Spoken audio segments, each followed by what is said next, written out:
Bed Bath & Beyond has faced some criticism on Wall Street as of late.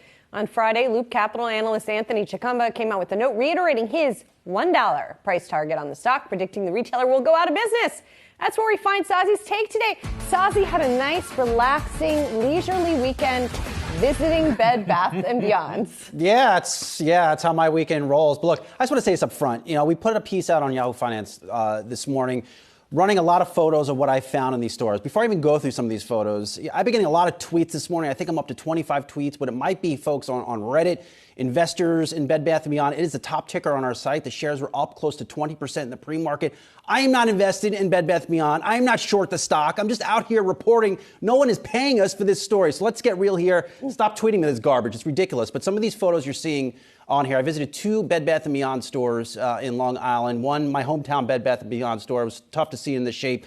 But a couple themes that stood out here. High levels of clearance items. It's not a good sign when a company like Bed Bath that ended its most recent quarter with $100 million in cash before the holidays. You walk into the stores, you see empty shelves, you see not just entire departments devoted to clearance and sale items.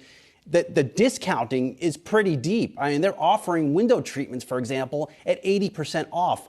Also, a lot of the private label goods that were put into the store by now former CEO Mark Trin, these things are not selling. They are all on sale, 30, 40, 50% off. These private label products are not moving, which raises the question if deeper discounts will be needed very soon to get this stuff out the door to bring in that cash. Or will they take write-downs? Or will they take write-downs, Julia? You're right on, to bring that cash into the business and then ultimately get more brand name stuff that the consumers have known Bed Bath for, get that on the shelves ahead of the holidays. And it was just a very disappointing shopping experience in Bed Bath. And I should mention, and this is weekend, great weather.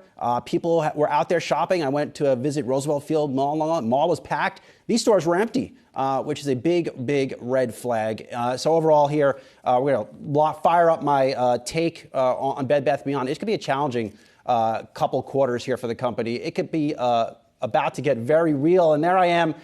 Sleeping. Are you pulling the covers up over your face because you're too afraid to look at how bad it is? I covered the downfall as an analyst and then as a reporter for Sears, Kmart, not Borders per se, but Sears and Kmart weren't my main stories way back when in 2013 and 2014 when things were really getting bad. And I had that feeling walking into these Bed Bath & Beyond stores. They hit it a little bit better by not putting out, deep clearance, deep sales, but still the evidence of a struggling retailer were on full display here. Now the stock is rising here in the pre-market as the meme crowd gets control of it, but still a lot of red flags in these stores. Yeah, continue to watch Bed Bath & Beyond. The deep discounting, the clearance photo was one that stuck out to me that you took because there was a lot of inventory even in that section, and so we'll see exactly how they start to work through some of that inventory.